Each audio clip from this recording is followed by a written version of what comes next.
Hey, you finally found what you were looking for.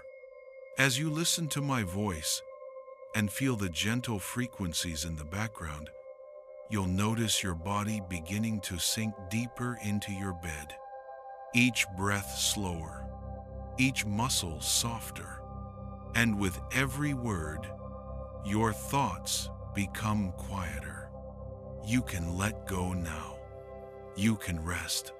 This is your journey. Welcome to Dreams of Duty.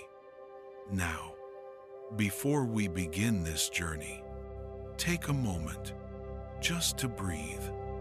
Breathe in slowly. Feel the air fill your chest and breathe out, letting everything go. Again, breathe in and breathe out. Each time, a little deeper, a little calmer. With every breath, your body softens, your thoughts drift further away, and the world outside becomes distant and quiet. You are safe here. You are calm. You are ready to dream.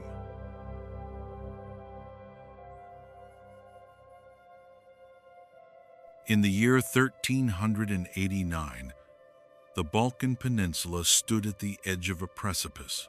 For decades, waves of conquest had rolled westward from the heart of Anatolia as the Ottoman Empire, young but relentless, pressed into Europe. Behind their expansion lay the dream of domination, the creation of a world united beneath the crescent. Before them, however, stood the kingdoms of the Slavs, fragmented, proud, and bound by faith and ancient tradition. Among these stood the Serbian realm, once mighty under the Nemanjic dynasty, now torn by internal divisions, yet still defiant against the encroaching power of the East. Prince Lazar Prebeljanović, ruler of Moravian Serbia, was the last of the Christian princes strong enough to oppose the Ottoman advance. His domains, though not vast, were rich in spirit. The monasteries of Ravanica and Ljuboštenja echoed with prayer and the sound of monks preparing icons and banners for war. The people whispered of destiny, of the shadow that stretched from Asia Minor across the Bosphorus over Thrace and now reached deep into the lands of the Danube. In Constantinople, the Byzantine Emperor John V watched in silence, powerless to halt the Turkish tide. The once great empire had become a relic, hemmed in by Ottoman fortresses. Across the Adriatic, the Venetian merchants grew rich, trading with both sides, while in distant Hungary, King Sigismund gathered reports of Turkish movements but offered no immediate aid. Serbia stood largely alone. By early spring, Ottoman scouts had crossed the Morava Valley, their hooves beating rhythmically against the thawing earth. Behind them came the main host, disciplined, experienced, led by Sultan Murad I himself.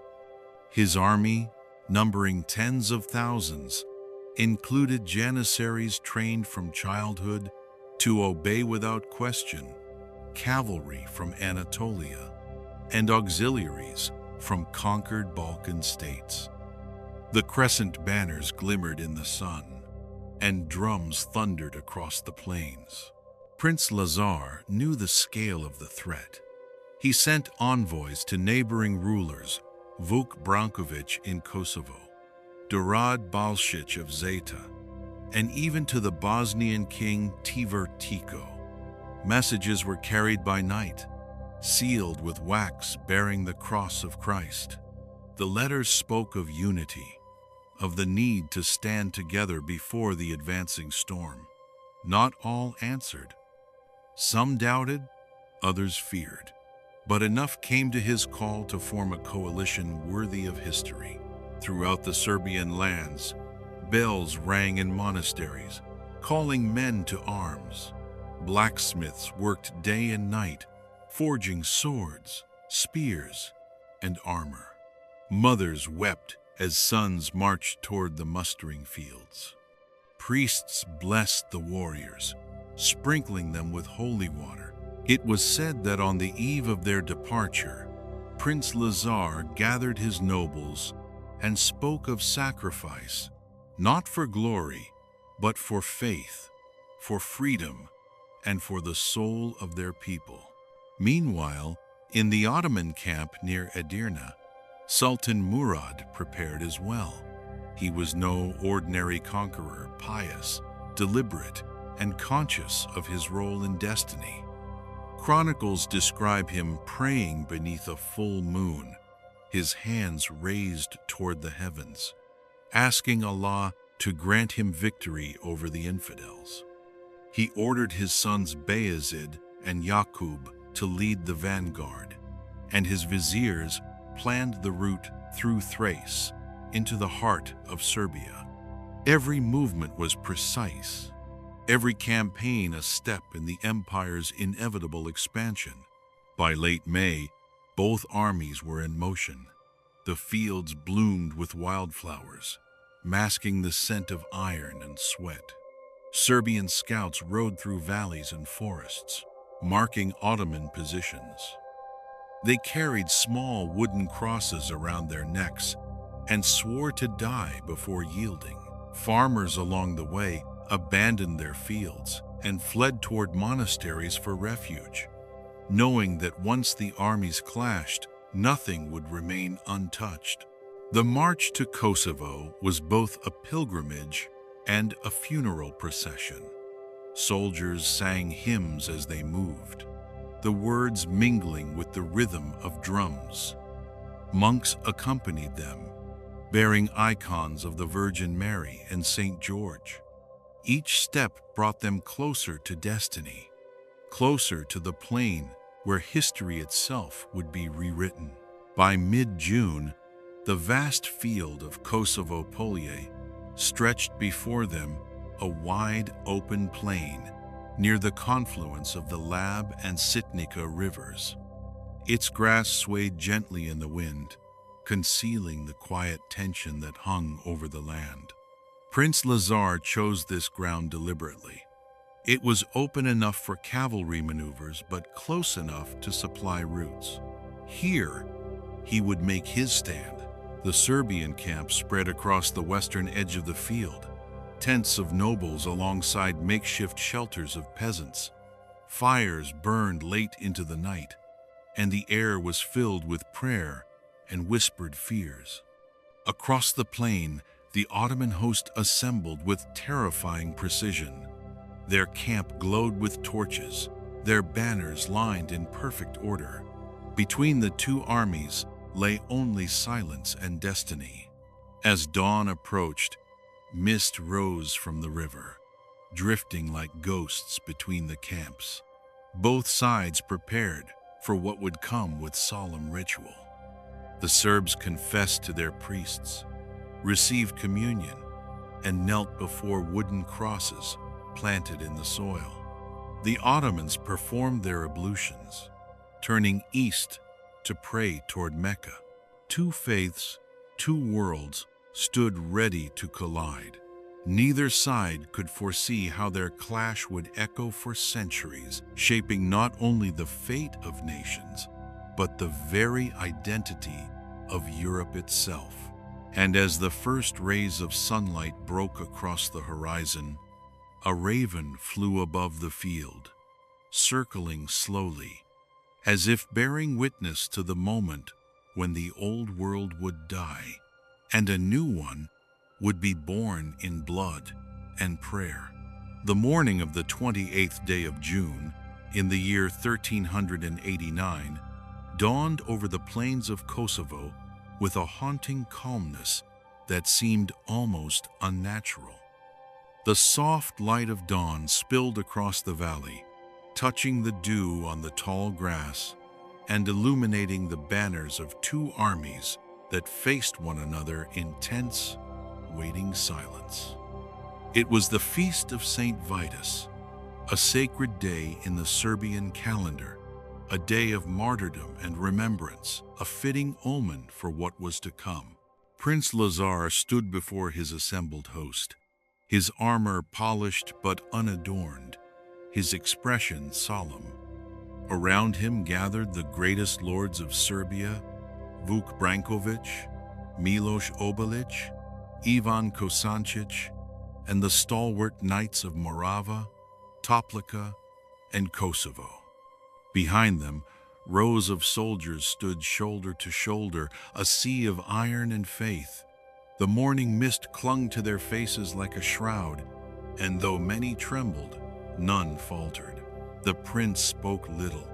He raised his sword toward the pale sun and murmured a prayer that his people might endure, even if he did not. Across the field, the Ottoman host stirred like a living organism. The great tents of Sultan Murad stood at the center, surrounded by the disciplined ranks of janissaries, the Sultan's elite, trained from childhood to fight, to obey, and to die. Their armor was blackened to avoid glare, their scimitars curved like the crescent above their banners. Around them gathered the Sipahis, mounted cavalrymen whose horses snorted clouds of mist into the chill air.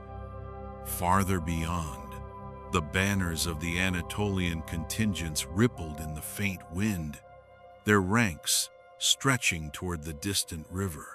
As the sun climbed higher, the plain of Kosovo seemed to shimmer. The two armies, equal in courage but not in number, waited for the signal that would plunge them into eternity. From the Serbian lines rose the chants of priests blessing the troops, the sound of psalms mingling with the low hum of men whispering their last prayers. From the Ottoman side came the rhythmic beat of war drums and the muezzin's call to prayer, rolling across the field like thunder. Two worlds, bound by destiny, were preparing to destroy one another. Then, at the hour of mid-morning, the first horn sounded. The Serbian cavalry surged forward, a wave of steel and faith, banners of the cross leading the charge. The hooves of their horses thundered across the earth, crushing the grass and shaking the ground beneath them.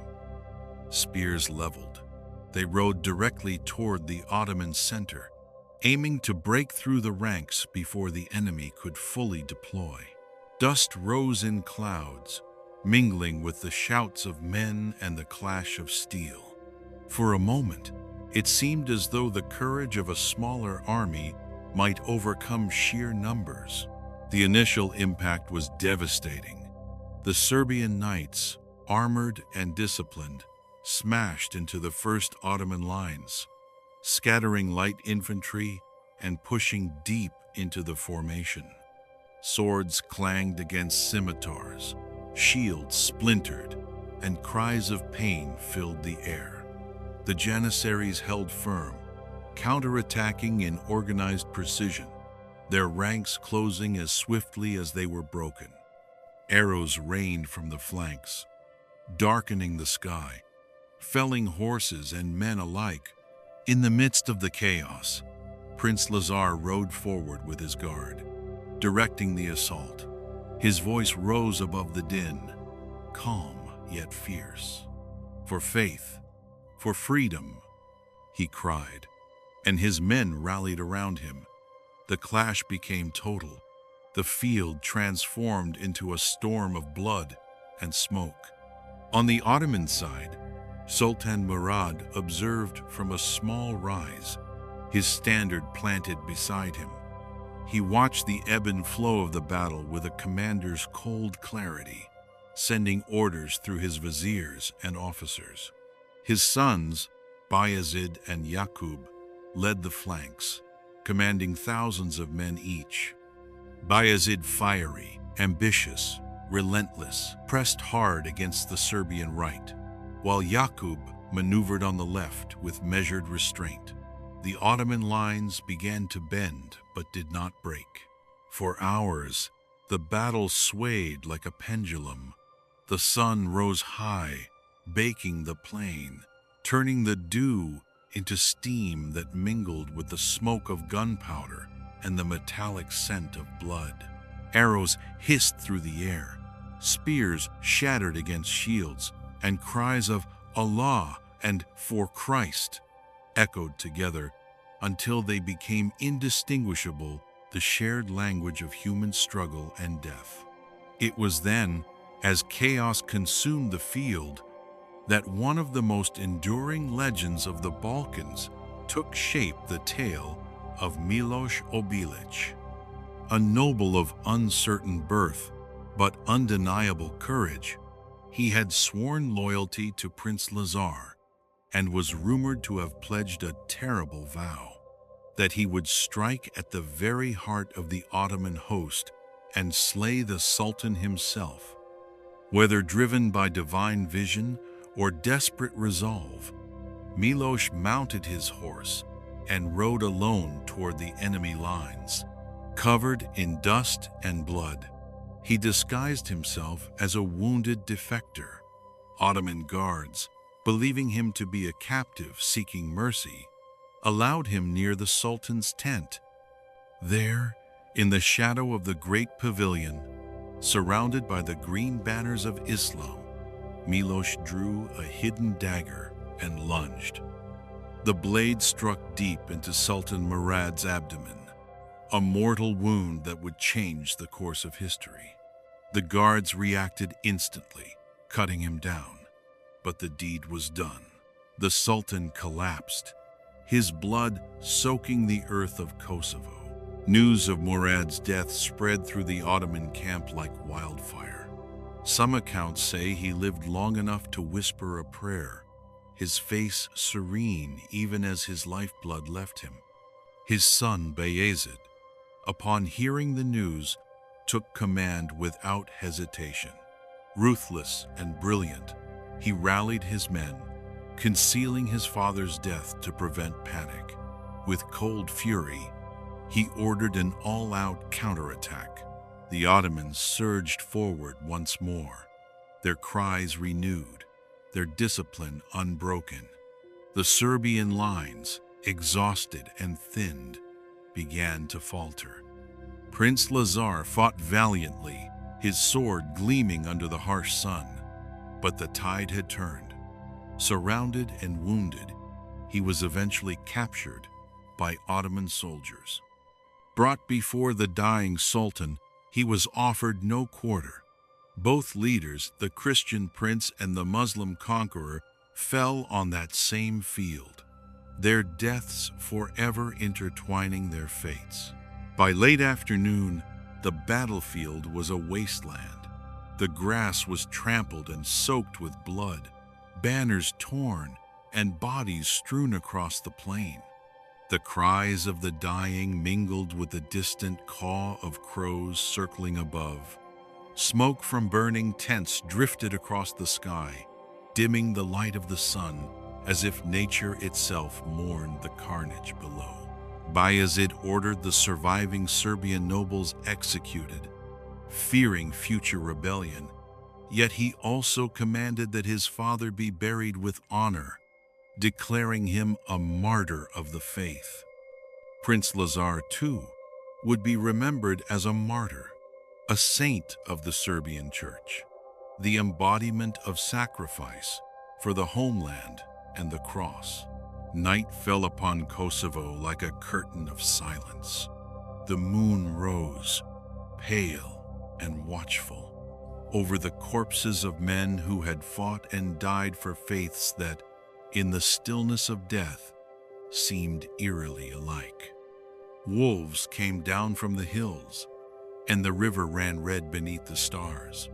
In the centuries that followed, songs would be sung of that day, of Lazar's choice between an earthly kingdom and a heavenly one, of Miloš Obilić's heroism, and of the sorrow of a people who lost everything, yet gained eternal identity. The Battle of Kosovo was not merely a clash of arms.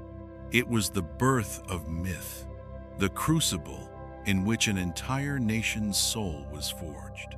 And though empires would rise and fall, though centuries of conquest and resistance would follow, the memory of that June morning in the year 1389 would never fade. It would live on in poetry, in prayer, and in the hearts of all who looked upon the black soil of Kosovo and felt the echo of that sacred, sorrowful day. When the sun rose over the plain of Kosovo on the 29th day of June in the year 1389, it revealed a vision of desolation that would haunt generations. The dew clung not to living grass, but to the cold steel of broken swords and the torn banners that lay scattered across the soil. The air was heavy with the stench of blood, smoke, and decay, the unmistakable scent of a field that had seen too much of death. Silence reigned, broken only by the low moans of the wounded, who still clung to life among the dead. The battle was over, but its consequences were only beginning to unfold. The Ottoman host, though victorious, paid a terrible price. The death of Sultan Murad had struck at the heart of the empire's leadership. Bayezid, his son, now bore the weight of succession amid the smoldering remains of war. His men buried their fallen in hurried graves, praying in long lines, the imams chanting under the rising sun. Bayezid ordered his father's body placed in a silken shroud, perfumed with incense, and sent to Bursa for burial, the resting place of sultans. It is said that even the winds that carried the scent of that procession across the Balkans seemed to whisper of change. Among the Serbian ranks, there was little left to bury. The survivors moved like ghosts across the ruined plain, searching for their kin. Mothers, wives, and monks came from distant villages to find the dead and give them the rites of the church. They built makeshift crosses from broken spears and prayed over mounds of earth where noble and peasant alike lay together. No victors' songs were sung, no banners raised. The ground of Kosovo had become sacred, soaked in the blood of saints and soldiers alike. Prince Lazar's body was found among the fallen. His face, they said, bore no sign of fear, only calm, as though he had embraced the fate that legend would later call divine. The Ottomans allowed his remains to be returned to his people. His widow, Princess Milika, received the body at Ravanica Monastery, where it was entombed with solemn ceremony. The monks spoke of his sacrifice not as a defeat, but as a spiritual triumph, a passage into heavenly glory. Serbia had lost its earthly kingdom, they said, but had gained an eternal one in the realm of faith. Yet the living could not survive on faith alone.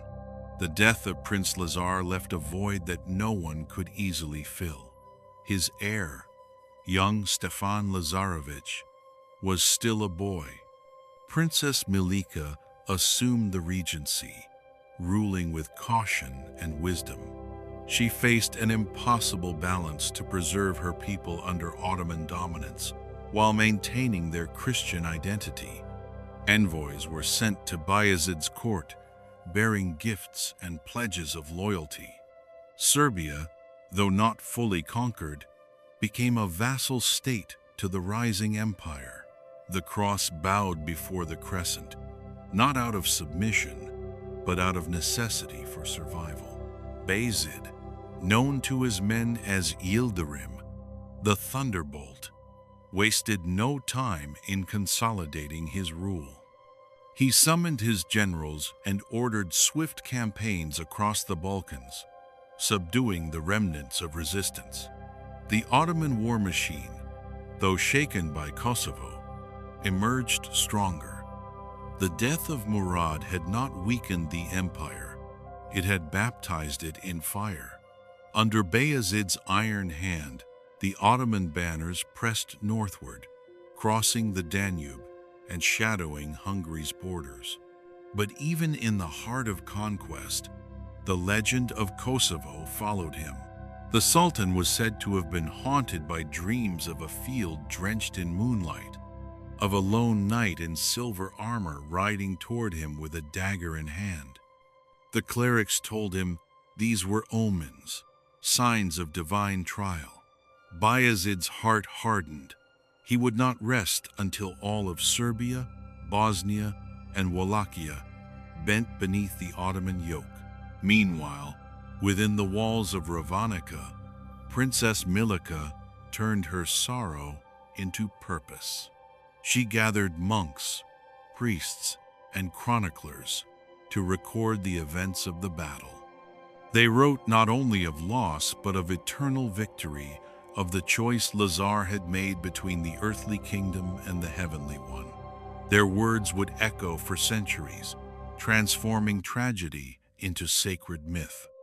They called it the Covenant of Kosovo, the eternal bond between the Serbian people and their faith. Through those writings, the battlefield became more than a memory.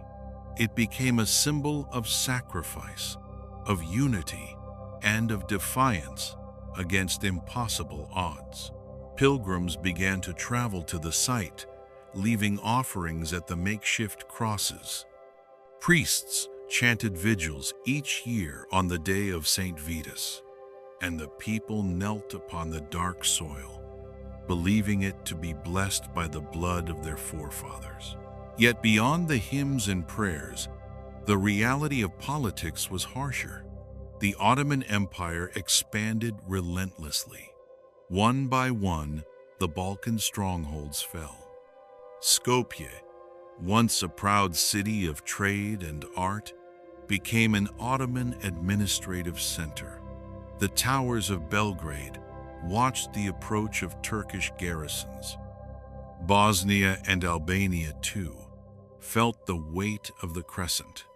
Across the mountains, Christian refugees fled westward, carrying little more than their icons and their grief.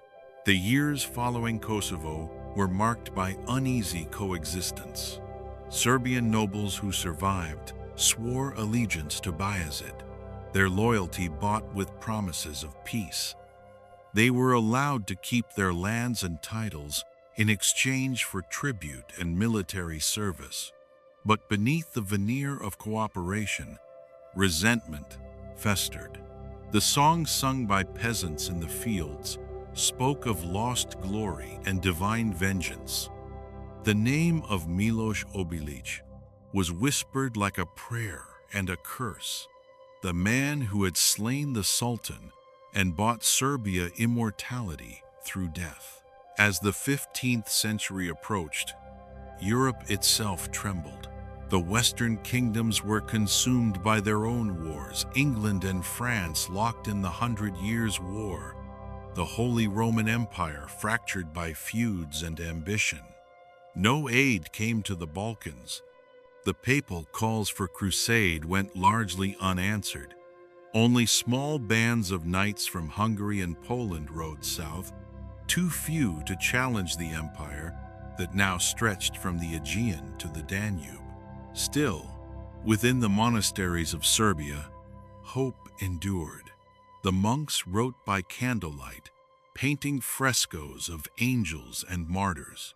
Their art became defiance, their prayers resistance. They preserved the memory of the battle in verse and song, passing it from generation to generation. The tale of Prince Lazar and the field of Kosovo became not only history, but prophecy, a story that every child learned, a wound that never healed. Bayezid, though victorious, would not enjoy his triumph forever. Years later, he turned his gaze toward the east, toward the rising power of Timur the Lame, the conqueror of Samarkand. Two empires met in fury at the Battle of Ankara in the year 1402, and there the thunderbolt was broken. Bayezid was captured, his empire thrown into chaos. Some in Serbia whispered that this was divine justice, that the blood of Kosovo had cried out to heaven and been heard. But the empire recovered. The sons of Osman rebuilt what was lost, and the Ottoman tide rolled back over the Balkans with greater strength. Serbia, weakened and divided, could only endure. For centuries to come, the shadow of Kosovo would hang over every generation, a reminder of courage, of tragedy, and of the eternal struggle between freedom and fate. And so, the plain of Kosovo, that quiet stretch of land between rivers and hills, became a mirror of history. Empires would march across it again and again. Turks, Austrians, Germans, and others yet unborn. Each would claim victory, and each would fade. But the spirit of those who fell in 1389 would remain. For history remembers not the victors alone, but those who stood against impossible odds, who chose faith over fear, and who sanctified the soil with their sacrifice. In the stillness of that land, when the wind passes through the grass and the bells of distant monasteries toll across the valleys, it is said one can still hear the echo of that ancient day, the clash of swords, the cries of men, and the whisper of a prince who chose heaven over a crown. The decades that followed the Battle of Kosovo were not years of peace, but of slow, suffocating transformation. The thunder of war receded into memory, yet its echo remained in every valley and village across the Balkans. The Ottoman Empire, having paid in blood for its victory, now turned from conquest to consolidation. The once fragmented dominions of the Balkans, stitched together by fragile loyalties and feudal oaths, began to bend under the weight of the crescent moon. The empire that had come from the east, with its call to prayer echoing from the minarets of Bursa and Edirne, now spread its rhythm across the lands once ruled by the Christian kings of Serbia. In those first years after the battle, Serbia did not vanish overnight. It lingered, suspended between memory and submission, between legend and the new order. Princess Milica, widowed ruler and mother to the young Stefan Lazarevich, walked a path woven of sorrow and calculation. She understood what her husband's death had purchased, a martyr's crown for eternity, but also the subjugation of his kingdom. To preserve what could still be saved, she sent envoys to Bayezid, now the Sultan of Sultans, the thunderbolt whose armies moved like storms across the earth. In solemn ceremony, she swore fealty to the Ottoman ruler. Bayezid accepted her submission with a calculating smile. For him, Serbia was a piece on the vast chessboard of empire. A vassal kingdom was useful, a buffer between his dominion and the restless lords of Hungary. He confirmed Milica and her son in their rule, demanding only tribute and military aid. Yet beneath the courtesy of diplomacy lay the unspoken reality. The cross had bent to the crescent. The taxes imposed on the land grew heavier. The tithes of gold and grain carried eastward to feed the swelling might of the Sultan's armies. In the monasteries of Ravanica and Hilandar, monks recorded the new order in trembling script. They wrote not only of politics, but of sorrow, the slow erasure of their world. Turkish garrisons appeared in the valleys, their tents rising near ancient churches. Markets once filled with Slavic merchants now bustled with Turkish traders, their voices carrying the sounds of distant cities like Bursa and Damascus. Arabic script began to appear beside Cyrillic, not through decree but through commerce. The world was changing, not in a single day, but through 1,000 small concessions. And yet, beneath the shadow of empire, faith did not die. It hid. The Orthodox priests continued to serve the liturgy in secret places. Icons were hidden behind false walls. Candles were lit not in triumph but in defiance. The peasants whispered the hymns of Kosovo, teaching their children the names of the fallen: Lazar, Obilic, Hugovic. These names became prayers, symbols of an unbroken lineage. The Turks could conquer land and cities, but they could not claim the soul of a people. Bayezid's ambition, however, reached far beyond Serbia. With the discipline of a warrior and the arrogance of a monarch born for conquest, he launched new campaigns across the Balkans. He crushed the remnants of resistance in Bulgaria and Wallachia, driving fear before his horsemen. The drums of the Janissaries thundered from the plains of Thrace to the mountains of Albania. Each victory expanded the borders of the empire, yet each step drew Bayezid closer to the storm that would undo him. In the year 1402, he met that storm. On the plains near Ankara, the armies of Bayezid and Timur collided, the thunder of the west against the fire of the east. The battle raged beneath a merciless sun. When the dust cleared, the thunderbolt was no more. Bayezid lay broken in the hands of his enemy, his empire shattered into fragments. The news of his fall spread across the Balkans like a whisper of divine justice. In monasteries and courts alike, men spoke in hushed tones that God had avenged Kosovo. But the joy was short-lived.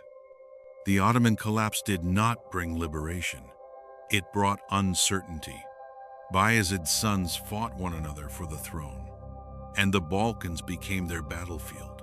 Cities changed hands with each season. Serbian princes, ever pragmatic, shifted their allegiance as the tides of war demanded.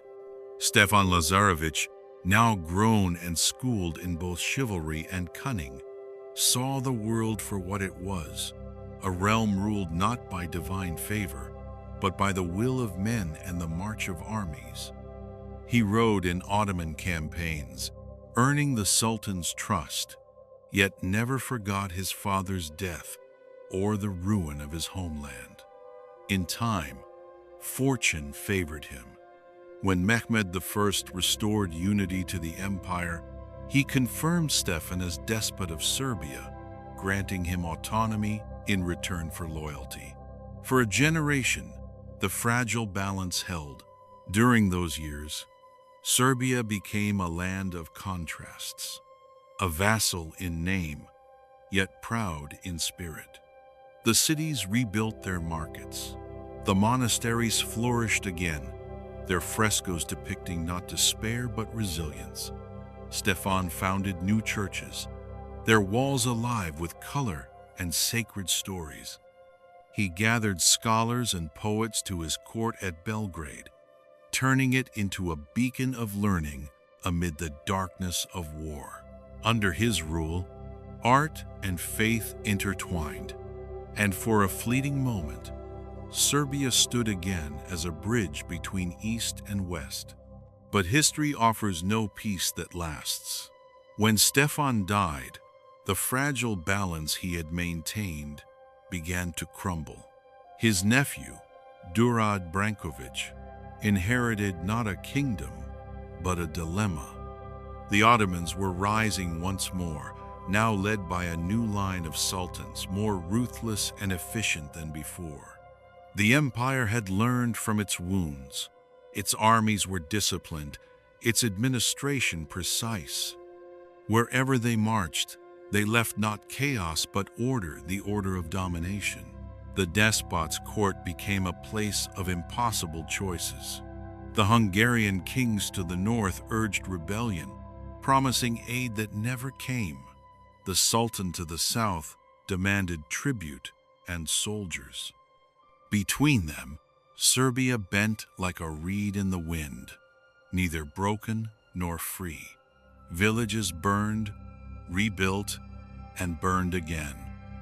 Men were taken as janissaries, boys torn from their families, and raised to serve the empire that had destroyed their fathers. The mothers wept in silence, their tears falling on soil that seemed forever cursed by destiny. And yet, even in this darkness, the spirit of Kosovo endured. The people remembered. The poet sang of the holy Prince Lazar, of the knight Miloš who had slain the Sultan, of the maidens who waited by the rivers for warriors who would never return. These songs were not merely laments, they were acts of rebellion, quiet and unyielding. They kept alive the memory of a nation that refused to die. When the 15th century reached its middle years, a new shadow rose from the east, the shadow of Mehmed the Conqueror. The young sultan's ambition knew no bounds. He vowed not only to dominate the Balkans, but to claim the very heart of Christendom. In the year 1453, his cannons thundered against the walls of Constantinople, the great city of emperors and saints. For 50 days, the siege raged, until the last defenders fell and the crescent rose over the dome of Hagia Sophia. The ancient empire of Byzantium was no more. The fall of Constantinople sent tremors through the Christian world. Kings and popes called for crusade, but the cries of unity fell upon ears dulled by fear and fatigue. Europe was divided, its rulers more concerned with their rivalries than with the fate of the East. And so, one by one, the Balkan lands were consumed. Bosnia fell. Albania fought fiercely under Skanderbeg but could not stem the tide. Serbia held on longer than many believed possible. Its fortresses, carved from stone and faith, defied the Sultan's armies for decades. But the tide of history is relentless. In the year 1459, the banner of the Crescent was raised above Smederevo, the last Serbian stronghold on the Danube. The despot's court was no more. The kingdom of Lazar was gone. Yet even in defeat, Serbia's legacy did not vanish. Its people became subjects of the Ottoman Empire, but they carried with them the memory of their kings, their saints, and their songs. The empire could command their labor, their taxes, even their sons, but not their soul. The monasteries continued their work, preserving the stories that the conquerors could never erase. In the silence of the churches, under the flickering light of candles, monks copied the chronicles of Kosovo by hand. Each word, each stroke of ink, was a defiance of time. They wrote of faith and fall, of sin and redemption, of a people who had chosen heaven over dominion. Their words became scripture for the generations to come. And as the centuries passed, the memory of Kosovo grew not weaker, but stronger. It became a myth, a symbol, a promise that one day the land would rise again. The peasants plowing their fields looked upon the distant mountains and whispered prayers to the martyrs of 1389. The poets wove their tales, the priests spoke their sermons, and the mothers sang their lullabies of kings and heroes. In the heart of the empire, the Serbian spirit endured silent, patient, eternal. The 15th century bled quietly into the 16th, and the once proud lands of Serbia sank deeper into the long night of empire. The banners of the crescent fluttered above every fortress, from the banks of the Danube to the shadows of Mount Shar. The muezzin's call to prayer echoed across the same valleys where church bells once rang. The empire of the Ottomans had become not a conqueror passing through, but a ruler settled upon the earth, vast, unmovable, and absolute. The people who remained called these centuries the Dark Time, not because the sun had vanished, but because the spirit of their nation seemed trapped beneath a sky that would not change. In the villages scattered across the plains, life continued as it always had, the rhythm of sowing and reaping, of births and burials. Yet every act was done beneath the gaze of the empire. Taxes were collected in coin and kind: wheat, wool, honey, and sons. The devshirme, the blood tax, came like a ghost in winter. Ottoman soldiers rode into the villages, their horses draped in silk and their sabers glinting coldly. They would stand in the church square as mothers clutched their children. From among the boys of 8 or 9 or 10 years old, they would take the strongest, the brightest, the most beautiful children who would never again hear their mother's tongue. They would be carried away to distant barracks, circumcised, converted, and trained as janissaries, elite soldiers of the very empire that had destroyed their homeland. And yet, among those taken, legends grew. Some of these boys rose to greatness. They became commanders, governors, even viziers in the courts of sultans. In time, some remembered their origins and used their power to protect the lands from which they had been torn. Others forgot entirely, becoming loyal servants of the empire. Their hearts turned to the rhythm of Turkish drums. This paradox, sons of Serbia fighting for the empire that ruled it, became the tragic melody of those centuries. The Christian faith survived in the shadows. The monasteries of the Morava Valley, like Ravanica, Ljubostinja, and Studenica, became sanctuaries not just of prayer but of memory. Their frescoes faded under centuries of smoke, but their meaning endured. Monks kept the chronicles alive, copying and hiding manuscripts beneath altar stones. The church was forbidden from building new towers, yet it raised invisible ones, towers of endurance, built of words, rituals, and whispers. Over time, the empire itself changed. The sultans in Istanbul grew distant, surrounded by luxury and intrigue. The janissaries, once fierce and disciplined, became powerful and corrupt. Governors of distant provinces ruled as small kings, taxing the peasants until the earth itself seemed to cry out. Across the Balkans, rebellions flared like sparks in dry grass, brief, bright, and quickly extinguished.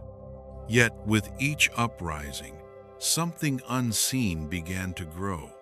A memory of resistance, a belief that the night could end. In the hills of western Serbia, in places where Ottoman authority was weakest, small communities of haiduks, outlaws, and freedom fighters took root. They were men driven by vengeance, by faith, by hunger for freedom, or simply by the refusal to bow. By day, they were farmers and shepherds. By night, they became wolves. They struck caravans, ambushed soldiers, and vanished into the forests. The empire called them bandits. The people called them heroes. Songs were sung in their honor, songs of blades flashing in moonlight, of Turkish captains slain, of gold taken from the rich and shared among the poor. The Haiduks were not an army, but a spirit, wild, ungoverned, and eternal. They carried no flag but the memory of Lazar and the dream of Kosovo. They whispered that the day would come when the cross would rise again over the rivers and mountains of their ancestors. The Ottomans, though mighty, could not silence these whispers. For every Hajduk slain, another took his place. For every village burned, a new story of resistance was born. By the 17th century, the Ottoman Empire reached its zenith. Its armies stretched from the gates of Vienna to the deserts of Arabia, from the Black Sea to the Atlas Mountains. To the outside world, it seemed unstoppable, but inside, the empire was beginning to rot. The machinery of conquest had turned inward, feeding upon itself. Corruption spread like a slow poison through the veins of the state. The Janissaries, once the empire's sword, became its burden. They meddled in politics, deposed sultans, and sold their loyalty to the highest bidder. In the Balkans, the burden of empire grew heavier. Taxes rose again. Peasants fled to the mountains, where they built hidden villages of stone and smoke. The Orthodox Church, though still watched, became a quiet backbone of identity. Its priests baptized children in secret, married couples by candlelight, and buried the dead with whispered prayers. Every baptism was an act of rebellion. Every hymn sung in Slavonic was a defiance against centuries of foreign rule. As decades turned to centuries, the memory of Kosovo transformed. It was no longer just a historical event. It became a mythic origin, a sacred story that explained all suffering and gave meaning to endurance. Children were taught not of defeat, but of sacrifice. Lazar's choice, heaven over earth, was retold as the essence of the Serbian soul: to endure, to suffer, but never to surrender. The myth became a weapon stronger than any sword. When the great wars of Europe began to shake the continent, when the Austrian Habsburgs clashed with the Ottoman armies along the Danube, the Balkans once again became a frontier of empires. In the Great Siege of Vienna in the year 1683, Ottoman banners rose before the walls of Christendom itself. But when the tide turned and the Turks retreated, the Christian nations saw an opportunity. Armies from the West swept into the Balkans, calling on the local peoples to rise. And rise they did, from Bosnia to Serbia, from Macedonia to Montenegro. Peasants and priests took up arms, believing liberation had come. Serbian villagers joined the Austrians, attacking Ottoman garrisons, burning symbols of empire. The rebellion spread like wildfire, fueled by hope and centuries of rage. But when the Austrian armies were pushed back, the empire retaliated with merciless fury. Villages were erased, churches burned, and entire populations driven northward in flight. This great exodus became known as the Migration of the Serbs, an event that reshaped the map of the Balkans. Thousands upon thousands of families left their ancestral homes, crossing the rivers and plains toward Habsburg lands. They carried with them icons, crosses, and soil from their villages, as if they could transplant their homeland into foreign ground. The patriarch of the Serbian church led them, a shepherd guiding his flock through a wilderness of empire and loss. Those who remained lived under the shadow of vengeance, rebuilding what they could from ashes. The Ottomans reasserted control, but something irreversible had changed. The myth of obedience was broken. The people had tasted rebellion, however bitter the outcome. Across the next century, secret societies and church councils began to whisper again of freedom. The Kosovo vow that the land would one day rise again was no longer just legend. It was a prophecy waiting for its hour. In these long centuries, the Serbian identity became both weapon and shield. The empire could force tribute and obedience, but not assimilation. Even as Turkish words crept into the language, even as some converted to Islam to survive, the old faith and culture persisted beneath the surface. Weddings still invoked the names of saints. Songs still spoke of knights and martyrs. In the highlands, families guarded ancient relics, swords, crosses, fragments of icons, as if they were the last embers of a dying fire. And yet, history's wheel turned slowly. The empire endured, century after century, its grip loosening only when the weight of its own greatness grew too heavy to bear. By the late 18th century, Europe was changing. Revolutions toppled kings, philosophies questioned empires, and the idea of nations of people bound not by rulers but by heritage began to awaken. In the Balkans, this awakening took the form of a whisper. The Turks are not eternal. Priests began teaching history as prophecy. Scholars collected old songs and legends, turning oral memory into written scripture. Merchants traveling between Belgrade, Sarajevo, and Vienna carried more than goods. They carried ideas. And in the forests and villages, the descendants of Hagduks sharpened their blades once more. The night of empire was deep and seemingly endless. But beneath its surface, seeds were stirring. Seeds watered by blood, by sorrow, and by the unbroken dream of those who had fallen on the field of Kosovo so many centuries before. The empire that had seemed unshakable would one day tremble. The land that had been silent would one day speak again. And when it did, the world would remember the oath sworn beneath the crimson sky of 1389 that Serbia might fall, but never die. The dawn of the 19th century broke not with sunlight, but with the sound of chains beginning to crack. Across the old lands of the Balkans, the Ottoman Empire still stood, vast and heavy. Its banners faded, its voice weakened by centuries of overreach. The empire was no longer the roaring force that had once shaken Europe. It was an aging giant, bleeding from 100 wounds. Corruption, rebellion, and exhaustion had gnawed at its strength. And yet, it remained dangerous, for a wounded beast can still kill.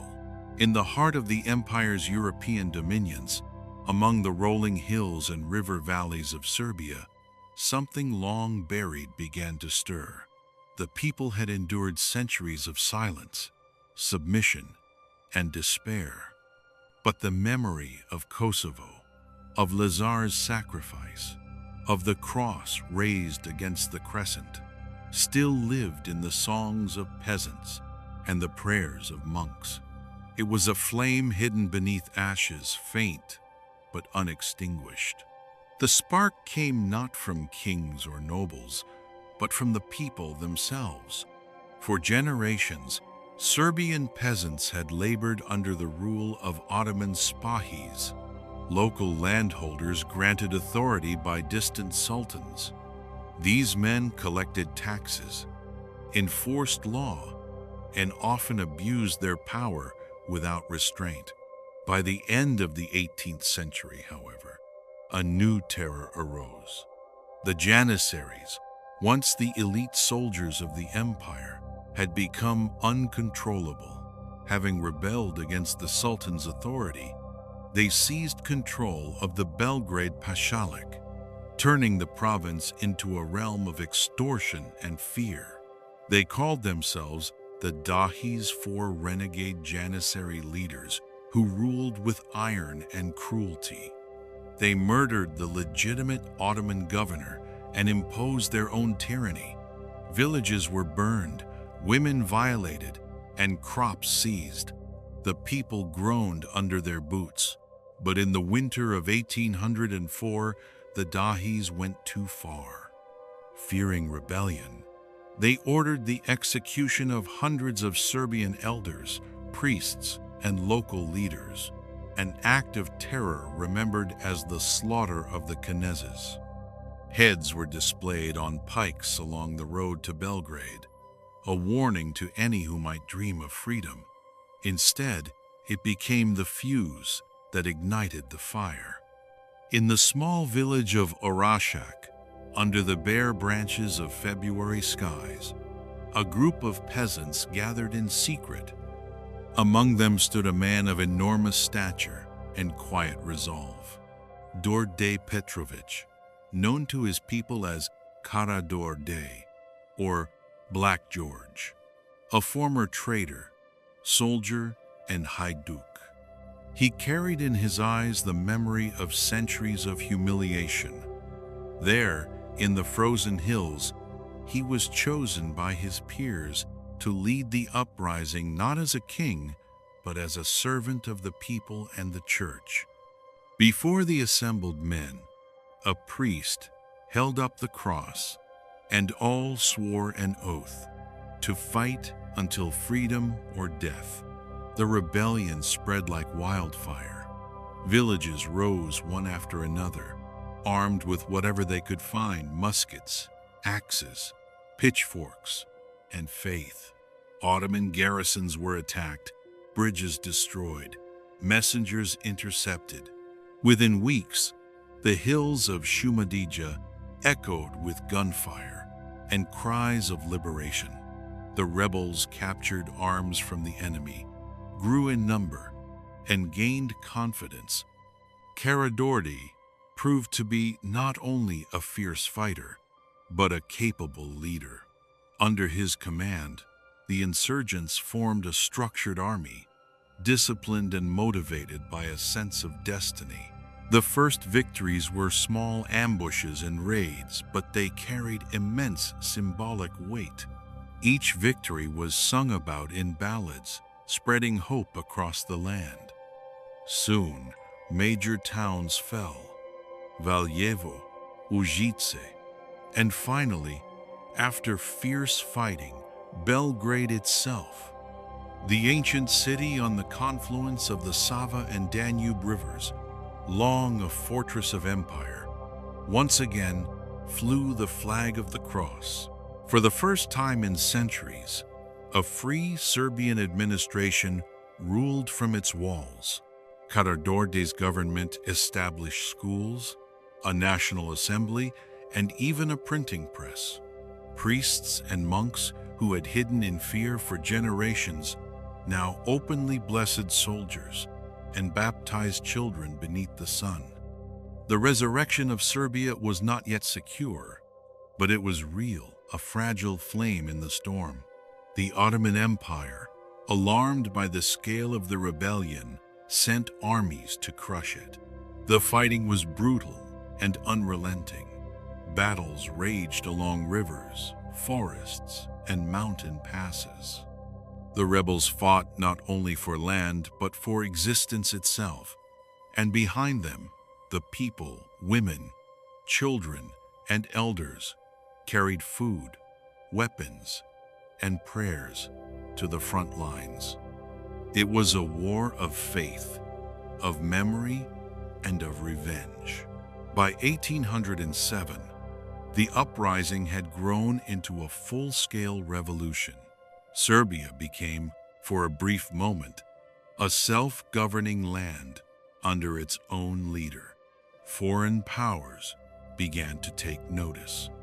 The Russian Empire, itself at war with the Ottomans, sent envoys, weapons, and promises of support.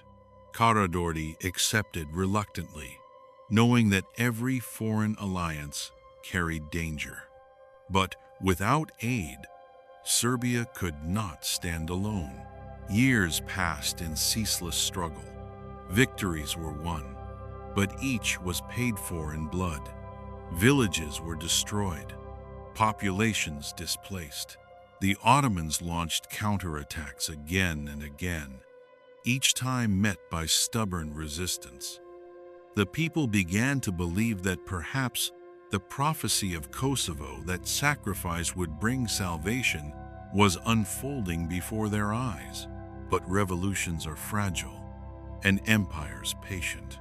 When Russia made peace with the Ottomans, Serbia was left isolated. In 1813, the empire struck back with overwhelming force. The rebel armies, outnumbered and exhausted, were pushed back. Belgrade fell once more, and Karađorđe was forced to flee across the Danube into Austrian lands. The uprising was crushed, its leaders executed or exiled. Yet the idea of freedom could not be killed. The Ottomans returned to find not submission, but quiet defiance. Secret meetings were held in monasteries and forests. Priests carried messages from one province to another, disguised as pilgrims.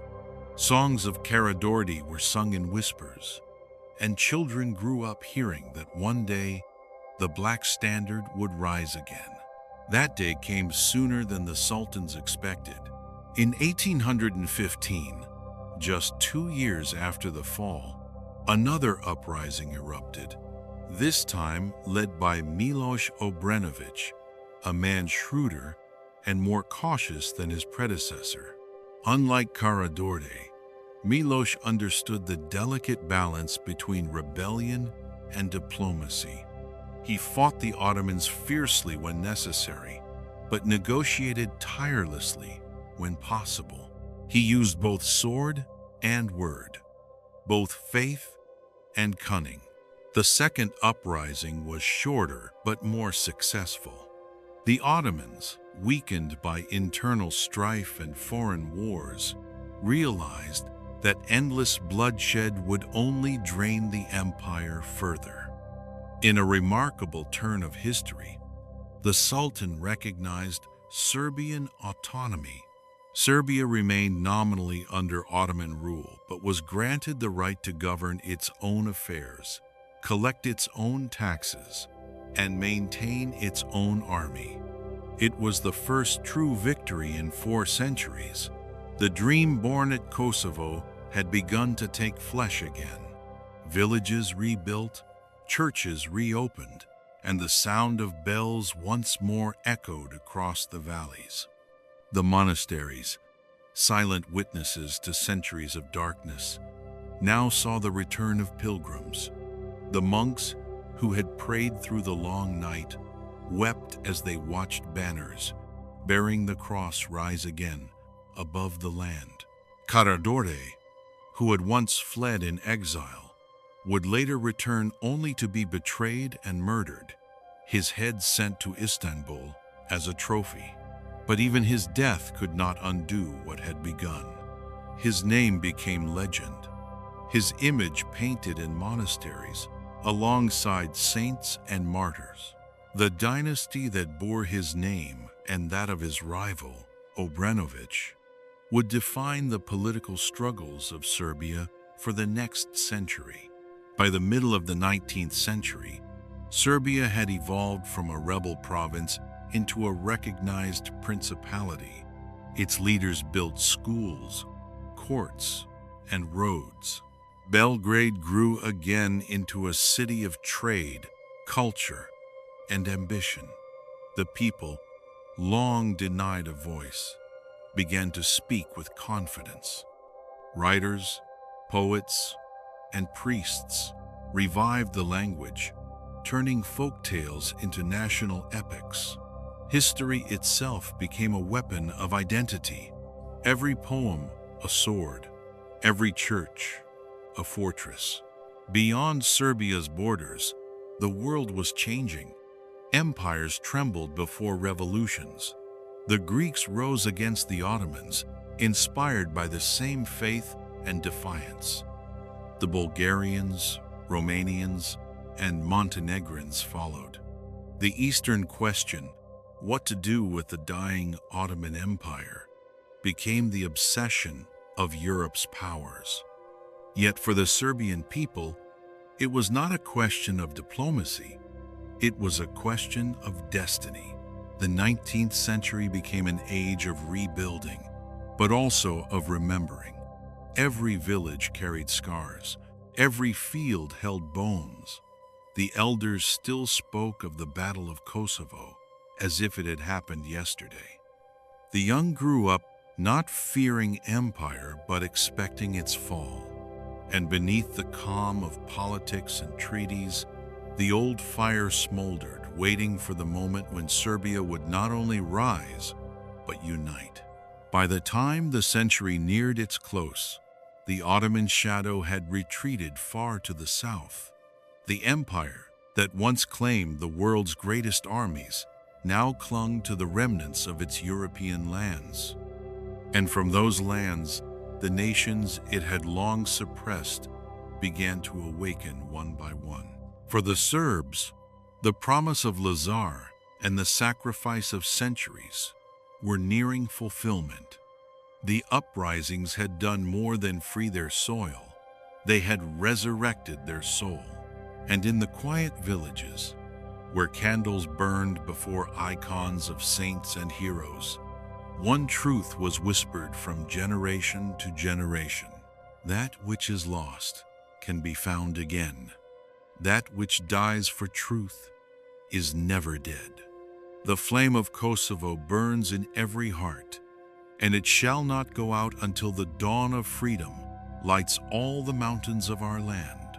The 19th century advanced slowly across the Balkans, yet Serbia, born anew from the fires of rebellion, moved with a determination that neither time nor empire could halt. By 1820, the Principality of Serbia, while still technically under the suzerainty of the Ottoman Sultan, had become a territory where the local rulers wielded real power. Miloš Obrenović, the architect of this delicate autonomy, ruled with both iron and tact, unlike Karađorđe, whose strength lay in the sword and the fervor of the masses. Miloš understood the importance of diplomacy, bureaucracy, and the creation of a sustainable administration that could endure even in the shadow of the empire. Miloš's reign began with contradictions. On one hand, he preserved the memory of rebellion, using the stories of Kosovo, the slaughter of the Kenezes, and the uprising itself as rallying points for national identity. On the other, he had to reassure the Ottomans that his actions would not threaten their remaining authority. The delicate balance required constant vigilance. Ottoman governors, often corrupt and indifferent, looked upon the principality with suspicion, sending spies and reports to Istanbul. Every misstep by Miloš could be interpreted as insubordination, yet every success bolstered the Serbs' sense of nationhood. The administrative reforms he introduced were revolutionary in a context still dominated by feudalism and Ottoman oversight. Courts were established, local assemblies were formalized, and a tax system was put in place that, while extracting wealth from the populace, did so with a transparency previously unseen. Schools were opened in the towns and villages, teaching, reading, writing, and the history of Serbia, intertwining literacy with patriotism. Monks and priests were enlisted as educators, blending faith and national consciousness. The people, once entirely subject to the whims of Ottoman overlords, began to understand governance as something that could serve their interests rather than only the Sultan's coffers. Miloš's consolidation of power, however, was never uncontested. Karađorđe's loyalists, many of whom had fled or survived the Ottoman counteroffensives, viewed Obrenović as a usurper. They plotted in whispers from exile, often with the tacit support of foreign powers interested in the destabilization of Serbia. The Obrenović dynasty faced assassination attempts, conspiracies, and betrayals that kept the ruler perpetually vigilant. For his part, Miloš employed a combination of political marriages, local patronage, and, when necessary, brutal suppression to maintain control. The balancing act between justice and terror became a defining feature of early Serbian statecraft. Externally, the European context was no less complex. The Ottoman Empire, weakened by wars with Russia, Austria, and internal revolts, found itself increasingly unable to assert authority. Russia, ever the protector of Orthodox Christians in the Balkans, extended covert support to Serbia. Weapons, advisors, and diplomatic pressure flowed across the Danube. The great powers of Europe, Austria, France, and Britain monitored events with an eye toward their own strategic advantage. They were ready to intervene if any conflict threatened the fragile balance of the continent. Yet their attention was intermittent, their priorities shifting with each treaty and alliance. Amidst this geopolitical turbulence, Serbian society transformed. Merchants began trading along the rivers, building wealth that allowed towns to grow beyond their medieval limits. Craftsmen and artisans revived old traditions, and new forms of production appeared, blending local skill with innovations imported from Vienna and Budapest. Roads were constructed, connecting towns and fortresses, enabling faster movement of both goods and troops. The landscape of Serbia, scarred by centuries of war, slowly healed as commerce, education, and administration imposed order upon chaos. Yet the memory of violence was never far. Every village remembered the Janissaries' terror, the executions of the Nizas, and the devastation of fields left fallow for decades. Monuments were raised to heroes of the uprisings. Ballads were sung in every household, recounting the bravery of Karađorđe, the cunning of Miloš, and the unyielding spirit of the Serbian people. These cultural artifacts were more than memory. They were instruments of survival, teaching each generation the cost of freedom and the necessity of vigilance. By 1830, Serbia had evolved into a principality with a functioning government, a standing militia, and an emerging national consciousness. Yet challenges remained. Border disputes with Ottoman garrisons persisted, requiring careful negotiation and occasional skirmishes. Factions within the principality, loyalists of Karađorđe, supporters of Obrenović, and local noble families jostled for influence.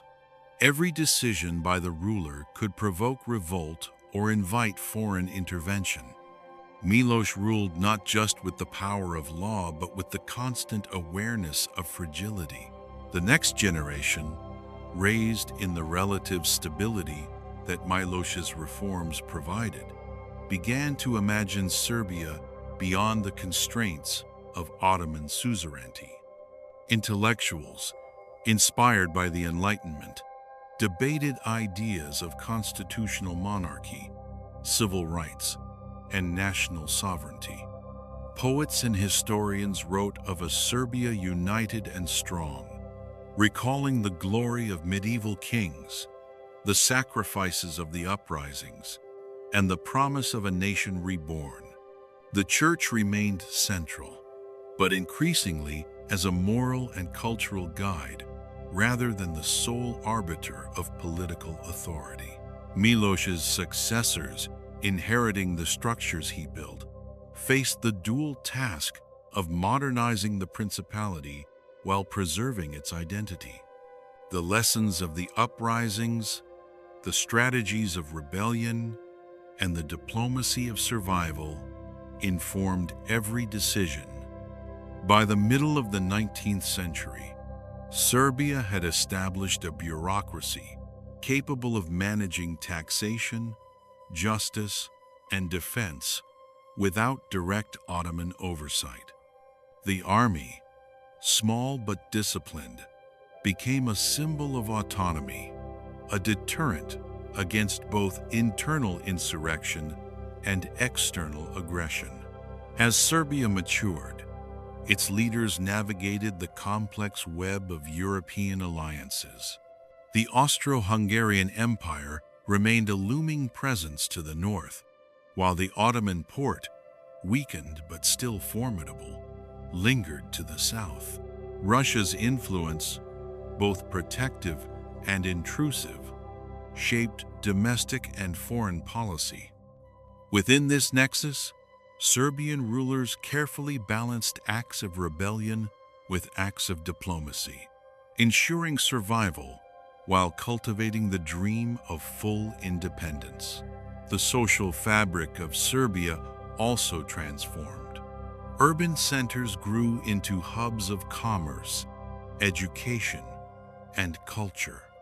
Women, while still largely confined to traditional roles, began to participate in charitable works and education, particularly in religious schools. Artisans, tradesmen, and intellectuals contributed to a burgeoning civil society, which slowly became the backbone of the nation. Folk traditions, songs, and stories of heroism continued to thrive, blending the memory of past struggles with the hope of future unity. By the late 19th century, the seeds planted by Karađorđe and nurtured by Miloš had matured.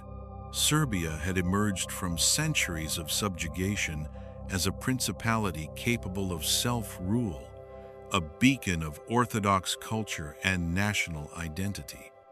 The uprisings had demonstrated the power of popular mobilization, the importance of leadership, and the necessity of both courage and cunning in the pursuit of autonomy. The people had learned that freedom demanded not only sacrifice, but organization, vision, and the willingness to navigate the treacherous waters of regional and international politics. The legacy of the uprisings and the principality endured. In every village, in every church, and along every battlefield, the stories of heroism, cunning, and resilience were remembered and retold. The flame ignited by Karađorđe in Orašak burned brightly, carried forward by leaders, priests, and citizens alike. It illuminated the path toward full independence, national identity, and the eventual creation of a modern Serbian state, one that could stand with dignity among the nations of Europe. And so, in the age of kings and shadows, Serbia emerged not only as a polity, but as a people united by memory, struggle, and the unbreakable conviction that freedom was both a birthright and a duty, a lesson hard-earned through fire, blood, and centuries of perseverance. The 19th century advanced relentlessly, and with it, the Principality of Serbia matured into a nation increasingly conscious of its place within Europe and the Balkans. By 1850, the landscape of power in southeastern Europe had shifted dramatically. The Ottoman Empire, once seemingly eternal in its dominion over the Balkans, now faced decline, weakened by wars with Russia, Austria, and internal revolts.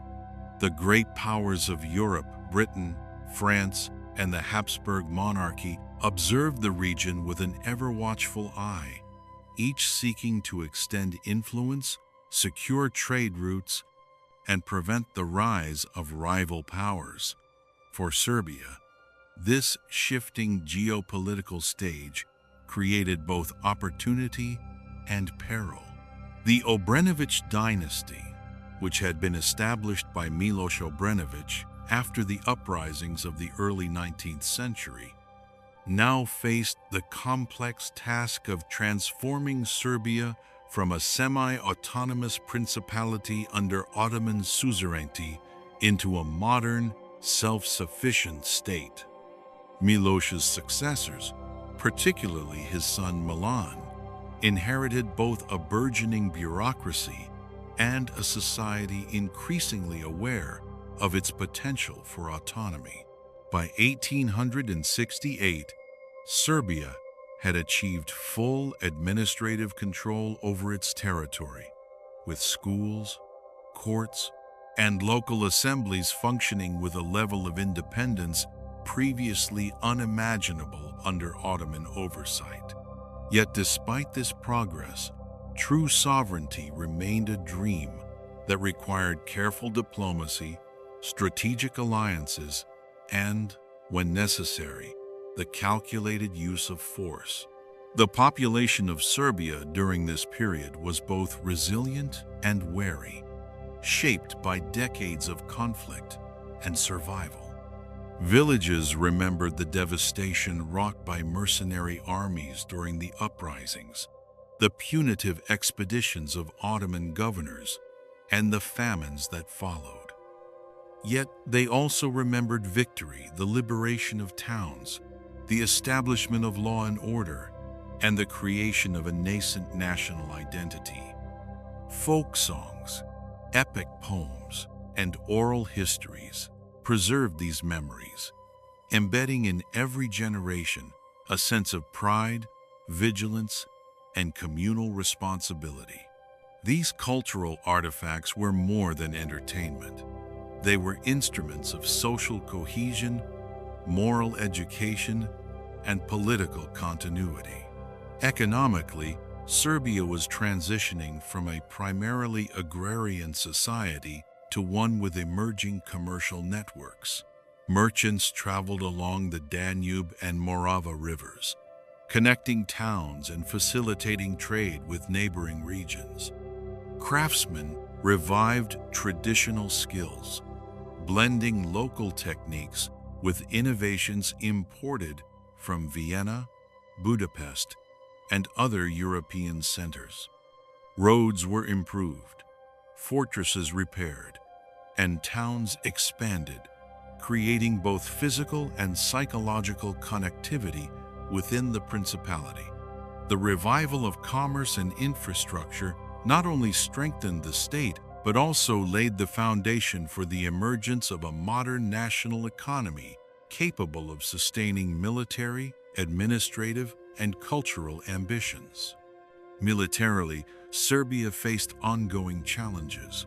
While the standing army was small, disciplined, and loyal to the Obrenović dynasty, it had to contend with border disputes, Ottoman garrisons, and the ambitions of neighboring powers. By 1870, military reforms had introduced standardized training, formal hierarchies, and improved logistics.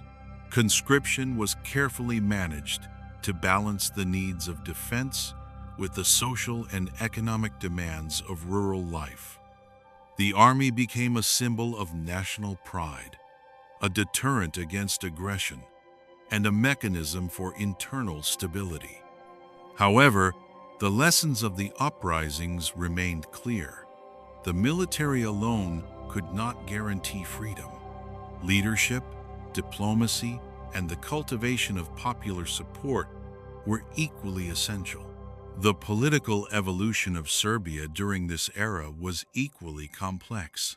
The constitutional reforms of 1838 had created a legal framework for governance, but power remained concentrated in the hands of the Obrenović monarchy.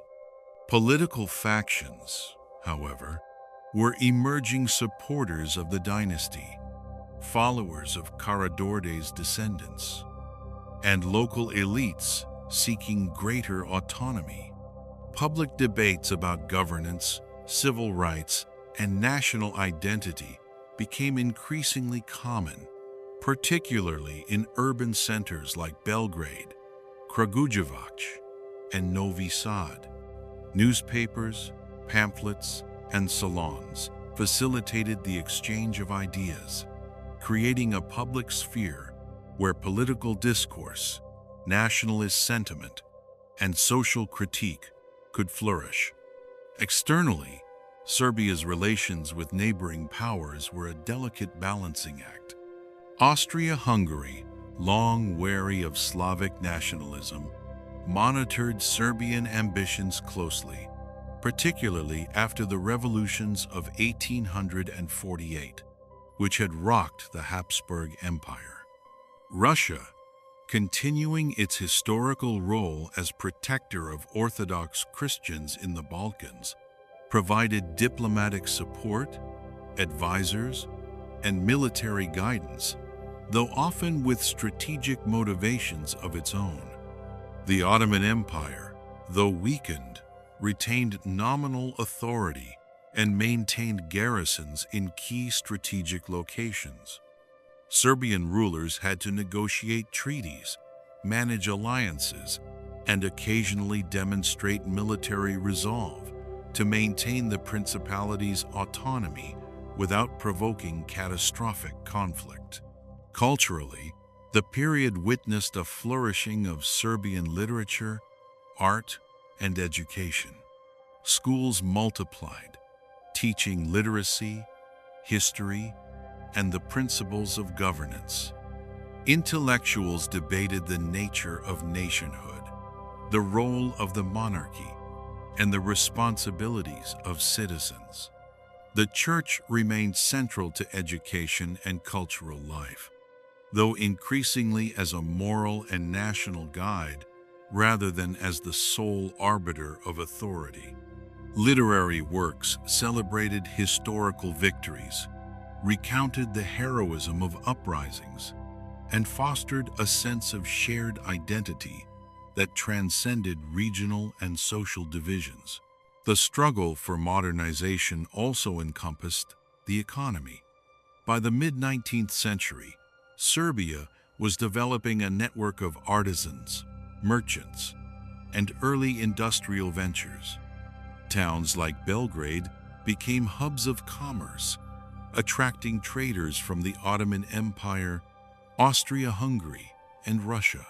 Agriculture remained dominant, but improvements in irrigation, crop rotation, and livestock management increased productivity.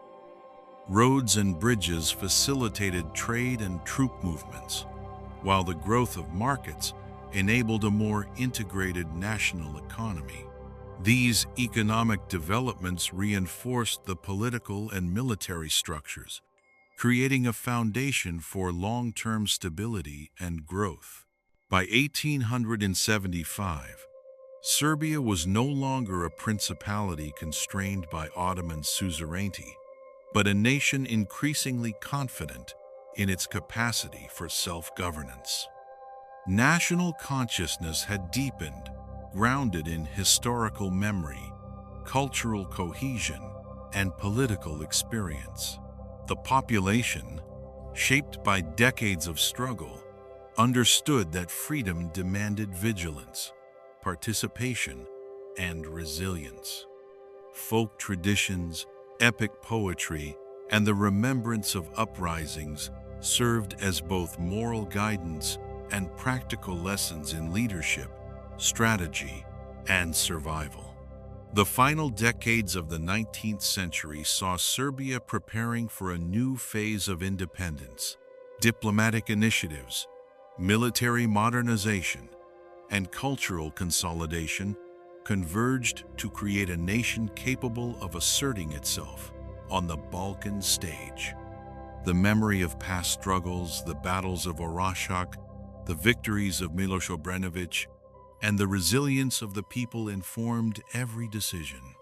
Serbia had learned that autonomy required not only courage, but careful planning, sustained effort, and the ability to navigate the complex interplay of local and international politics.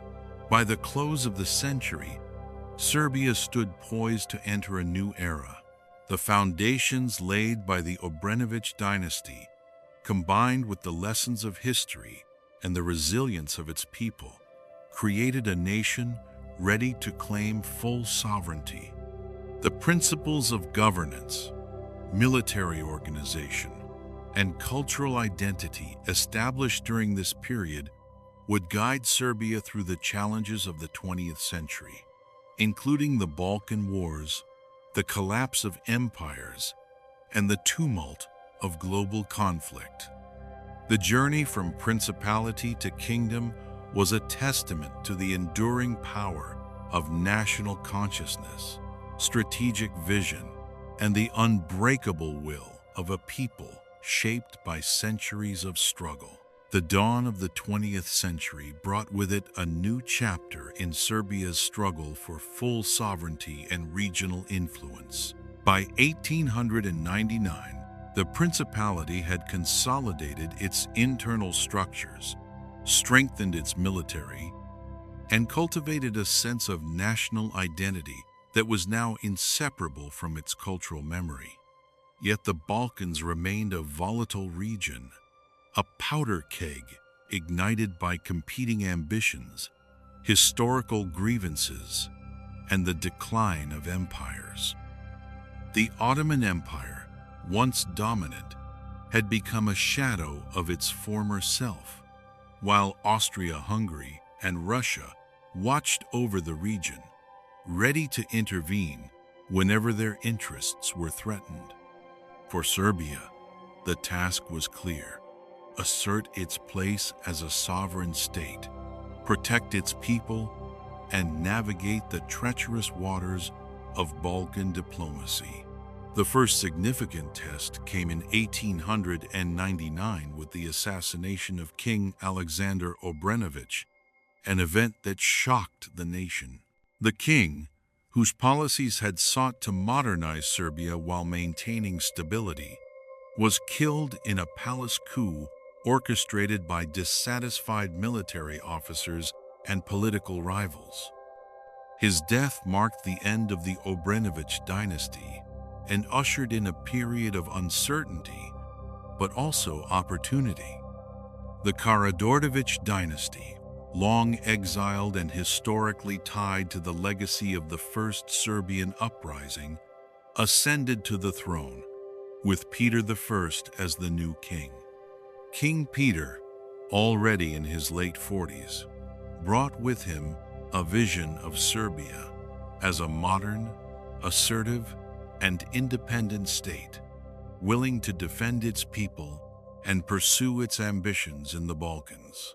By 1899, the Serbian army had become a highly disciplined force, organized according to European standards, with a standing army supplemented by trained reserves.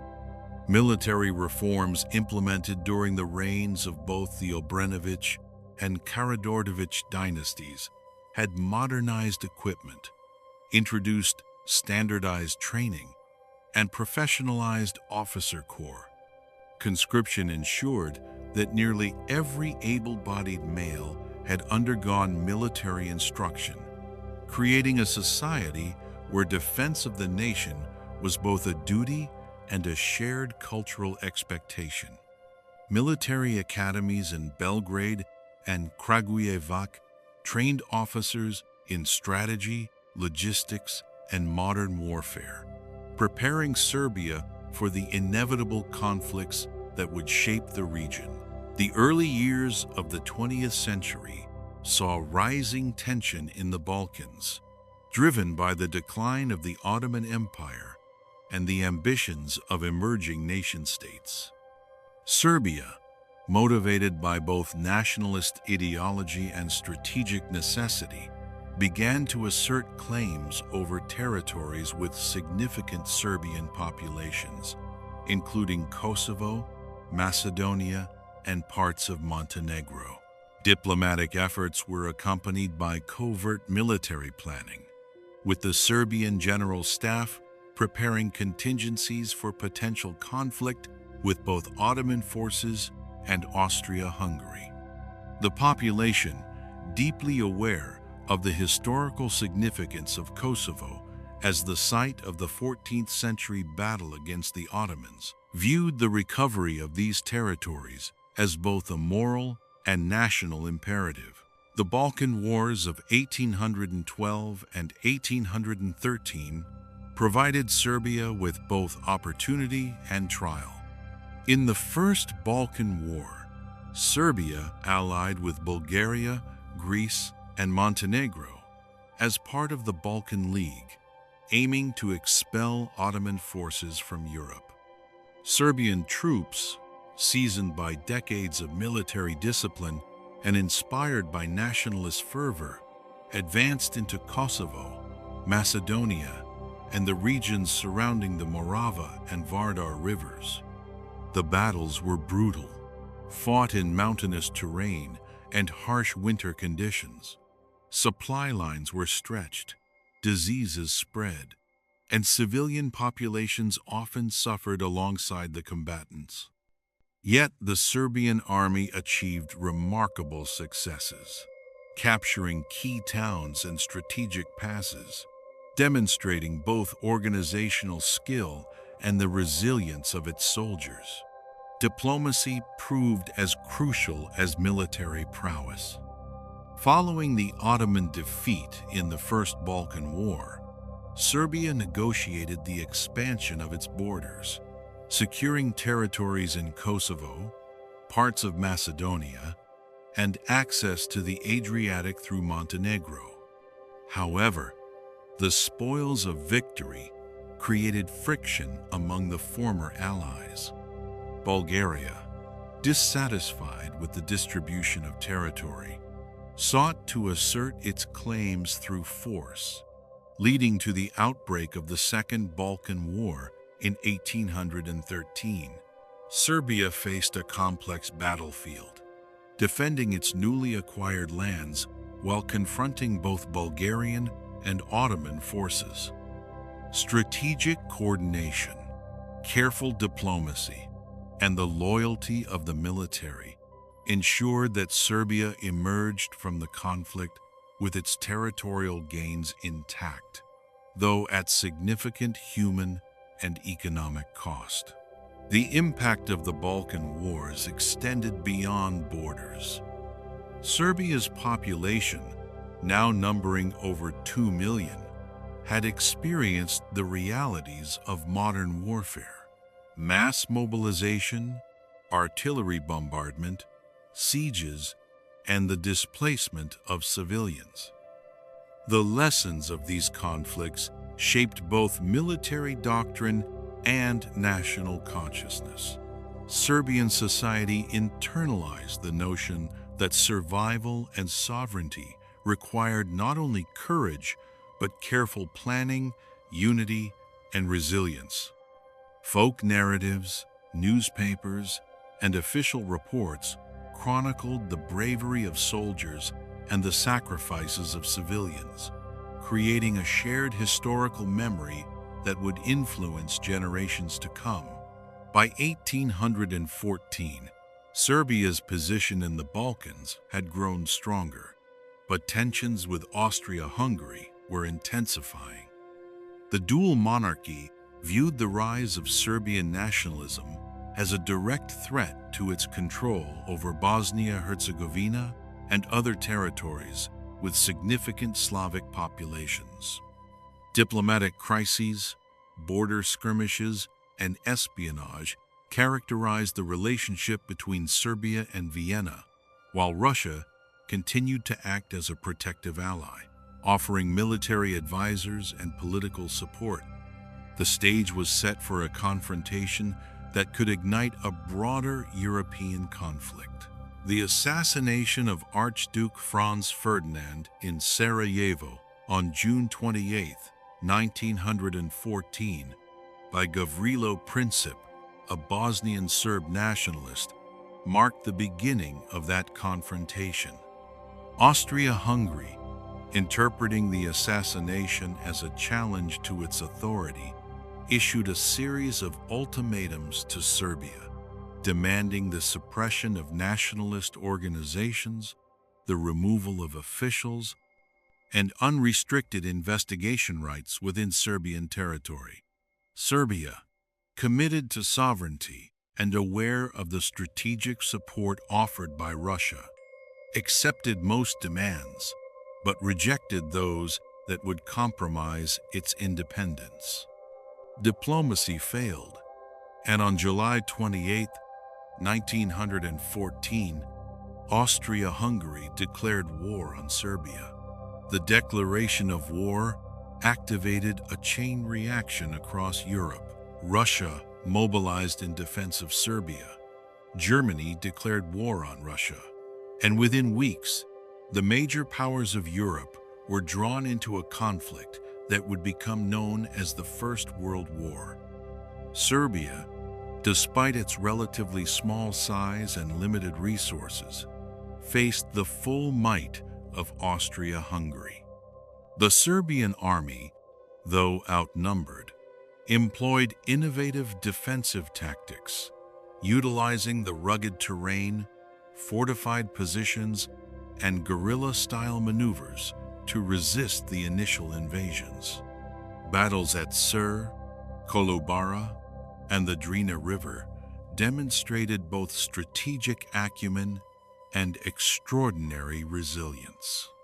Soldiers fought with a combination of professional training and deep patriotic motivation, inspired by the memory of Kosovo, the uprisings of the 19th century, and the sacrifices of their forebears. Civilian populations endured immense hardship. Cities and villages became temporary encampments for refugees, food shortages were widespread, and diseases such as typhus and cholera claimed tens of thousands of lives. The Serbian government and military leadership coordinated relief efforts, but the scale of suffering was overwhelming. Despite these challenges, the experience of warfare further strengthened national cohesion and the determination to resist foreign domination. Serbia's successful resistance in the early months of the war, including decisive victories against numerically superior Austrian forces, earned the admiration of the Allies and secured the country's place in the broader struggle of the Great War. By the end of 1915, Serbia had been forced to undertake a strategic withdrawal through the mountains of Albania, an epic retreat that tested the limits of endurance and human resilience. Thousands of soldiers and civilians perished from cold, hunger, and disease, yet those who survived maintained the continuity of the Serbian state and army. By the winter of 1916, Serbian forces regrouped in Corfu, reorganized, and prepared to re-enter the Balkan theater, eventually participating in the liberation of Serbian territory and the wider offensive against Austro-Hungarian and Central Powers forces in 1918. The Balkan Wars and the First World War had profound consequences for Serbia. The population had endured years of suffering. Cities and infrastructure had been devastated, and the economy was severely disrupted. Yet the nation had also demonstrated its resilience, strategic acumen, and capacity for self-determination. By the conclusion of the Great War, Serbia emerged not only as a liberated and sovereign state, but as a key founding component of the new kingdom of Serbs, Croats, and Slovenes, which would later become Yugoslavia. The sacrifices of soldiers and civilians, the lessons of modern warfare, and the long struggle for sovereignty had all converged to shape a nation capable of asserting its identity on the international stage. The conclusion of the First World War in 1918 did not merely mark the end of global hostilities. It represented the beginning of a new chapter in the history of the Balkans, and particularly Serbia.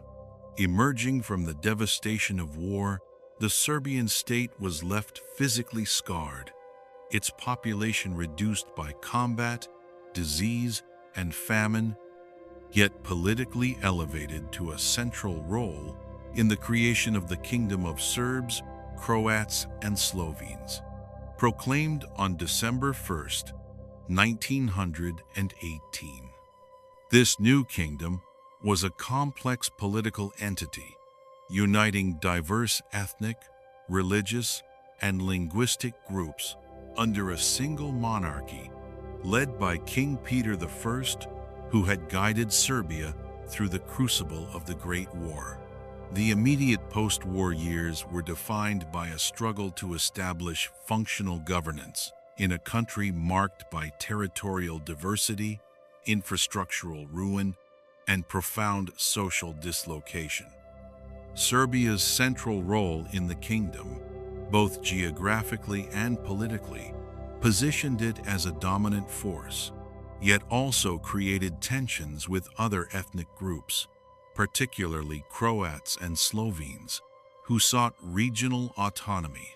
The task of integrating these regions demanded careful balancing of national interests, administration, and the memory of centuries of conflict, including the Ottoman occupation, the Habsburg influence, and the recent devastations of the Balkan Wars and the First World War. Infrastructure reconstruction was a priority. Railways, bridges, and roads destroyed during the war were rebuilt, often with international aid and expertise. The reconstruction process, however, was hampered by a lack of financial resources, logistical challenges, and the challenge of uniting territories with different administrative and legal traditions. Serbia, as the nucleus of the kingdom, had already endured decades of modernization efforts and military reform, which now provided a framework for integrating newly acquired territories, though the process was fraught with friction and political contestation.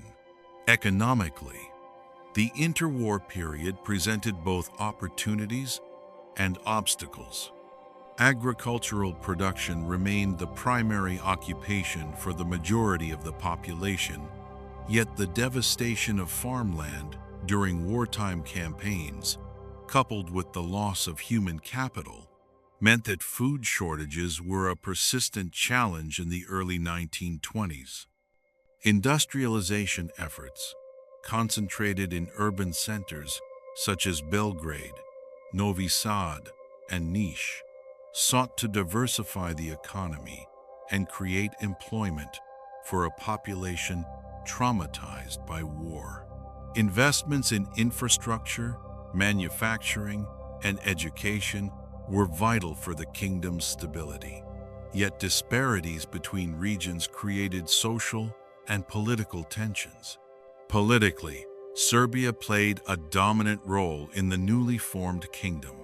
Serbian elites occupied key government positions, including military, judicial, and administrative posts. The centralization policies pursued by the monarchy often justified as necessary for maintaining unity, were met with resistance from other ethnic groups, particularly Croats, who felt marginalized. These tensions manifested in political instability, frequent changes of government, and sporadic civil unrest. The assassination of Stjepan Radić, a prominent Croatian politician, in 1928, underscored the fragility of the political system and the persistent fault lines within the kingdom. Militarily, the Serbian army, now integrated into the larger Royal Yugoslav Army, retained its reputation for discipline and resilience. Officers who had served in the Balkan Wars and the First World War provided expertise, and conscription ensured a steady supply of trained soldiers. The army's role extended beyond national defense. It was also a tool of internal order, maintaining stability in regions prone to ethnic unrest and banditry. Military planning during this period emphasized defensive readiness, with fortifications along the northern and eastern borders, reflecting the lingering anxieties about potential aggression from Hungary, Italy, and Bulgaria, all of whom had territorial claims or ambitions in the region. Culturally, Serbia experienced a renaissance of national consciousness, intertwined with the broader identity of the kingdom. Literature, art, and historiography celebrated the heroic legacy of the Serbian uprisings, the Battle of Kosovo, and the sacrifices of the Balkan Wars and First World War. Monuments, memorials, and commemorations served both to honor the dead and to reinforce a narrative of resilience, unity, and national purpose. Educational reforms emphasized the teaching of Serbian history, language, and culture, while simultaneously attempting to integrate the diverse heritages of Croat, Slovene, and other minority populations into a shared national identity. The interwar period was also marked by international diplomacy. Serbia, now as the leading state within Yugoslavia, navigated complex relations with neighboring states and the great powers of Europe. Treaties following the First World War, including the Treaty of Saint-Germain and the Treaty of Trianon, confirmed territorial gains, but also imposed obligations and limitations. The kingdom sought alliances, particularly with France and Britain, as a counterbalance to potential threats from Italy, Hungary, and the resurgent Austria. Diplomacy was informed by the memory of centuries of conflict in the Balkans, a persistent awareness of ethnic tensions, and the necessity of securing both borders and internal cohesion. Socially, the interwar years were transformative yet challenging. The influx of refugees from war-torn regions, coupled with economic hardship and political unrest, created a climate of uncertainty. Urbanization increased as people moved to cities seeking work and stability, changing traditional social structures and creating new forms of communal life. Education and literacy improved, yet disparities remained, particularly in rural areas. The influence of the Orthodox Church remained significant in shaping moral and cultural life, though secular governance increasingly emphasized modern legal codes, public administration, and civil rights as instruments of national cohesion. By the mid-1930s, the kingdom faced rising internal and external pressures. Ethnic divisions, political rivalries, and the legacy of authoritarian centralization contributed to instability. While the international environment became increasingly dangerous with the rise of fascist Italy, Nazi Germany, and the shifting alliances in Europe, Serbia, historically resilient and politically central, faced the challenge of preparing for potential conflict while maintaining domestic stability. Military modernization, infrastructure development, and alliances with neighboring states became essential strategies for survival in an increasingly volatile continent. In retrospect, the interwar period established the foundations for Serbia's role in the Balkans throughout the 20th century. The consolidation of national identity, the experience of wartime mobilization, and the lessons of statecraft gained through both triumphs and failures shaped the country's trajectory. By the eve of the Second World War in 1939, Serbia and the Kingdom of Yugoslavia stood as both a product of centuries of struggle and as a test case for the possibility of unity among diverse peoples in a historically fragmented region. The interwar era demonstrated that sovereignty, national identity, and survival in the Balkans required a combination of military preparedness, political diplomacy, cultural cohesion, and social resilience, a lesson etched into the memory of every Serbian generation that had endured war, displacement, and the ceaseless contest for freedom and dignity. The legacy of this period is multifaceted. Serbia's population, though battered and diminished, emerged with a renewed sense of purpose and historical awareness. The military, tempered by decades of conflict, became both a guardian of the state and a symbol of national pride. Politically, the kingdom's centralization policies fostered both unity and resentment, laying the groundwork for future conflicts, yet also demonstrating the potential for coordinated governance. Economically, the struggle to rebuild from war and integrate diverse territories highlighted both the challenges of development and the resilience of the people. Culturally, the interwar years reinforced the significance of history, tradition, and collective memory in shaping a nation capable of enduring adversity. Serbia's interwar experience thus serves as a bridge between the centuries-long struggle for sovereignty, beginning with the battles against the Ottoman Empire in the 14th century, through the Balkan Wars, and culminating in the trials of the First World War, to the modern challenges of national integration, identity, and survival in a rapidly changing Europe.